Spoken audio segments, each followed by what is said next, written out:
अध्याय 56 नैतिक नेतृत्व और संगठनात्मक प्रदर्शन।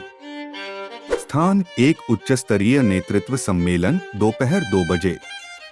एक्सपी सर और उनकी टीम गणेश, गायत्री, वैष्णवी, राधिका, रोहिणी, पूर्वा, श्वेता, सुप्रिया, पूजा और कविता एक विशेष नेतृत्व सम्मेलन में भाग लेने के लिए पहुंचे। इस सम्मेलन का उद्देश्य था नैतिक नेतृत्व के प्रभाव की गहराई से जांच करना और यह समझना कि यह कैसे अधीनस्थों के व्यवहार को प्रभावित कर सकता है और संगठनात्मक प्रदर्शन को सुधार सकता है। डॉक्टर सिंह का व्याख्यान, नैतिक नेतृत्व और संगठनात्मक प्रदर्शन। डॉक्टर सिंह, एक प्रतिष्ठित नेतृत्व विशेषज्ञ, ने सम्मेलन की शुरुआत की। उन्होंने नैतिक नेतृत्व के महत्व और इसके संगठनात्मक प्रदर्शन पर प्रभाव की चर्चा की। डॉक्टर सिंह का व्याख्यान। नैतिक नेतृत्व केवल सही और गलत के बीच अंतर करने में ही नहीं, बल्कि नेतृत्व की दुनिया में मानदंड सेट करने में भी महत्वपूर्ण भूमिका निभाता है। नैतिक नेतृत्व के तत्वों में ईमानदारी, पारदर्शिता और न्याय शामिल हैं। ये गुण संगठनात्मक संस्कृति और प्रदर्शन को गहरा प्रभावित करते हैं। आइए समझते हैं कि नैतिक नेतृत्व किस प्रकार अधीनस्थों के व्यवहार को प्रभावित करता है और संगठनात्मक प्रदर्शन को बेहतर बनाता है। एक, अधीनस्थों पर प्रभाव। प्रेरणा और प्रेरणा स्रोत। नैतिक नेता अपनी ईमानदारी और मूल्यों से अपने अधीनस्थों को प्रेरित करते हैं। यह प्रेरणा कार्यस्थल पर एक सकारात्मक माहौल बनाती है। आत्मसमर्पण और प्रतिबद्धता। जब नेता नैतिक होते हैं तो उनके अधीनस्थ भी अधिक आत्मसमर्पित और प्रतिबद्ध होते हैं। वे अपने काम को अधिक जिम्मेदारी से निभाते हैं। भरोसा और सम्मान। नैतिक नेतृत्व से कामकाजी माहौल में भरोसा और सम्मान बढ़ता है।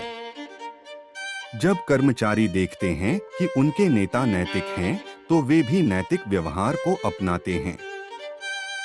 2, संगठनात्मक प्रदर्शन पर प्रभाव। प्रभावी निर्णय। नैतिक नेतृत्व से निर्णय प्रक्रियाओं में पारदर्शिता और न्याय सुनिश्चित होता है, जो संगठन के निर्णयों को अधिक प्रभावी बनाता है। संघर्ष समाधान। नैतिक नेताओं के तहत संघर्षों को उचित तरीके से हल किया जाता है, जिससे संगठन में स्थिरता और सामंजस्य बनाए रखा जाता है। प्रबंधन क्षमता। नैतिक नेतृत्व संगठनात्मक प्रक्रियाओं को सुव्यवस्थित करता है, जिससे प्रदर्शन में सुधार और दक्षता बढ़ती है। कार्यशाला में एक्सपी सर और टीम की चर्चा। एक्सपी सर और उनकी टीम ने डॉक्टर सिंह के व्याख्यान के बाद चर्चा की और नैतिक नेतृत्व के विभिन्न पहलुओं पर विचार किया। गणेश का दृष्टिकोण, प्रेरणा और प्रेरणा स्रोत। गणेश ने कहा, नैतिक नेतृत्व का सबसे महत्वपूर्ण पहलू यह है कि यह प्रेरणा प्रदान करता है। जब नेता ईमानदार और नैतिक होते हैं, तो वे अपने अधीनस्थों को भी प्रेरित करते हैं कि वे भी ऐसा ही करें। गायत्री का सुझाव, आत्मसमर्पण और प्रतिबद्धता। गायत्री ने सुझाव दिया, नैतिक नेतृत्व के कारण कर्मचारी अधिक आत्मसमर्पित और प्रतिबद्ध होते हैं। यह संगठन के लक्ष्यों की प्राप्ति में महत्वपूर्ण भूमिका निभाता है। वैष्णवी का विचार, भरोसा और सम्मान। वैष्णवी ने कहा, जब नेता नैतिक होते हैं तो यह कर्मचारियों में भरोसा और सम्मान बढ़ाता है। इससे एक सकारात्मक कार्यस्थल का निर्माण होता है। राधिका का सुझाव, प्रभावी निर्णय। राधिका ने प्रभावी निर्णय पर जोर दिया। नैतिक नेताओं के निर्णय अधिक पारदर्शी और न्यायपूर्ण होते हैं, जिससे संगठनात्मक प्रदर्शन बेहतर होता है। श्वेता और सुप्रिया का योगदान, संघर्ष समाधान। श्वेता और सुप्रिया ने संघर्ष समाधान की भूमिका पर चर्चा की। नैतिक नेतृत्व संघर्षों को उचित तरीके से हल करता है, जिससे संगठन में स्थिरता बनी रहती है। पूजा और कविता का निष्कर्ष, प्रबंधन क्षमता। पूजा और कविता ने प्रबंधन क्षमता पर जोर दिया। नैतिक नेतृत्व प्रक्रियाओं को सुव्यवस्थित करता है और संगठनात्मक प्रदर्शन को बेहतर बनाता है। एक्सपी सर का समापन। एक्सपी सर ने बैठक के अंत में कहा, नैतिक नेतृत्व संगठनात्मक सफलता के लिए आवश्यक है।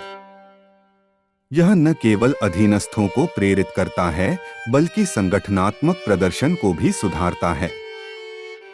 हमें इस बात का ध्यान रखना चाहिए कि नैतिक नेतृत्व को अपनाकर हम एक बेहतर और अधिक प्रभावी संगठन बना सकते हैं। सप्ताह की समाप्ति। एक्सपी सर और उनकी टीम ने नैतिक नेतृत्व के महत्व को समझते हुए सत्र को समाप्त किया। इस सम्मेलन ने उन्हें यह समझने में मदद की कि नैतिक नेतृत्व कैसे अधीनस्थों के व्यवहार को प्रभावित करता है और संगठनात्मक प्रदर्शन को सुधारता है। एक्सपी सर और उनकी टीम ने अपने नेतृत्व कौशल में इन सिद्धांतों को लागू करने का संकल्प लिया और एक नैतिक और प्रभावी कार्यस्थल की दिशा में कदम बढ़ाने का निर्णय किया।